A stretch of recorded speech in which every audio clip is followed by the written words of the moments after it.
En las últimas semanas, sobre este susto general en el que vivimos, asomó un susto añadido procedente de Irlanda, que nos decía, atención, que puede provocar un gran conflicto que nos puede afectar muy seriamente. Mientras alguien volvía a recordar a Grecia, que se nos ha olvidado, sencillamente. No, a los mercados les aseguro que no se les ha olvidado. ¿No?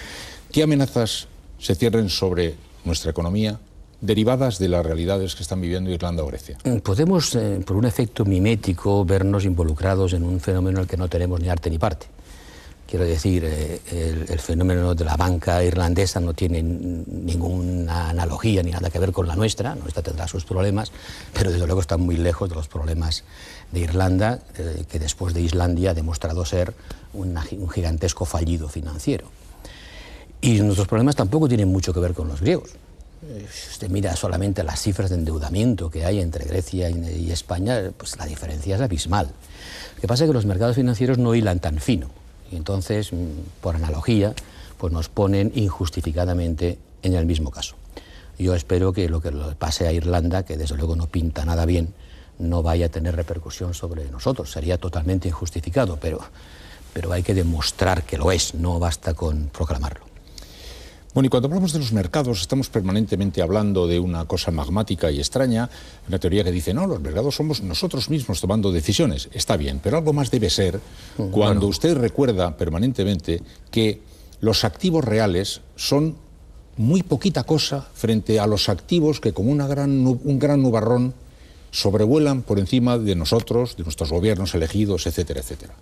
¿Cómo está eso? Vivimos en alguien lo ha definido y lo ha definido bien como una economía casino. Vivimos en un gigantesco casino planetario. Todos los días se intercambian 4.000 millones de dólares todos los días, solamente en el mercado de divisas, cuando realmente para intercambiar los bienes y servicios físicos que compramos o vendemos bastaría con 30.000 millones al año. Es decir, una semana para comprar y vender cosas y 51 semanas para especular. Pero este es el mundo que hemos creado, y como dice George Soros, ese famoso financiero, no se debería poder hacer lo que yo hago, pero si los gobiernos no lo prohíben, ¿por qué me lo voy a prohibir? ¿Qué capacidad tienen los gobiernos de prohibir? Porque una de las particularidades que hay es que habíamos construido y soñado con un mundo en el que la voluntad ciudadana marcaba los códigos. Ahora resulta, que usted también nos lo recuerda, es ese mercado quien vigila a nuestros gobiernos, en vez de ser nuestros gobiernos quien vigila esos mercados. ¿Eso puede invertirse? ¿Es un poco pueril cada intento de esos gobiernos para hacer como que vigila esos mercados? Debería. Con un financiero fiado, hipertrofiado, gigantesco, exagerado, que no para de hacer innovaciones supuestamente positivas para la economía real, pero que en el fondo han demostrado ser grandes barriles de pólvora, que han beneficiado a una cúpula dirigente sustantivamente, pero que no han aportado a la economía real todos los grandes beneficios que se les suponía. Y aunque lo hubieran hecho, el coste de esta crisis ya va por aproximadamente un año de PIB mundial. Aunque en el pasado hubieran aportado algún beneficio, el coste en el largo plazo es desmesurado. Creo que era Paul Walker el que decía que el último invento financiero que fue socialmente útil era el cajero automático, que después de eso todo lo que se inventó solo sirvió para engordar a los banqueros. Puede que exagere, pero es verdad que hoy vivimos una finanza hipertrofiada, con unos sueldos obscenos, con unos beneficios que pagan el común de los mortales, que ningún responsable político debiera tolerar. Y en ese sentido los Estados Unidos van por delante de nosotros. Obama no ha hecho quizá todo lo que debía, pero ha hecho mucho, mucho más que los europeos. Los gobiernos deberían, claro que deberían, y podrían, si quisieran, poner orden en el mundo financiero. Pero una vez más, estamos en las relaciones de fuerza y de poder, y hoy leía en la primera página de Financial Times cómo el nuevo gobierno conservador británico ya le está diciendo a los gobiernos europeos que no sean tan exigentes en la reducción de los bonos de los banqueros. Mire usted qué casualidad. Sí, si los gobiernos quisieran, podrían.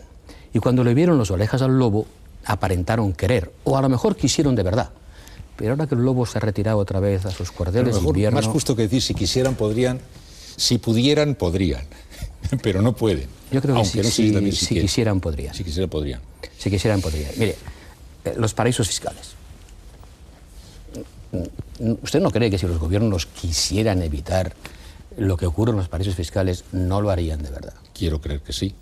¿Por qué no lo hacen?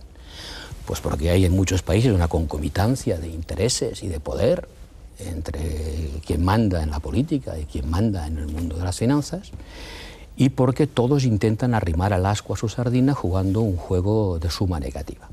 En el pasado, y esta es la gran diferencia, el espacio de lo político y el espacio de lo económico coincidían en el Estado-nación. Y hoy el espacio de lo económico se ha independizado del espacio de lo político. Si no conseguimos que el espacio de lo político vuelva a cubrir a escala global el espacio de lo económico, no evitaremos la repetición de las crisis. Pues muchas gracias. En Fiesole, viendo Florencia, bien, ¿no? Bueno, pudiendo meditar, analizar. Le aseguro que no estoy de turista. No, de turista no, pero está. Pero tengo mucho más trabajando tiempo para leer y para pensar y para aprender de gente más inteligente que yo que me rodean. Gracias, señor Borrell. Muchas gracias.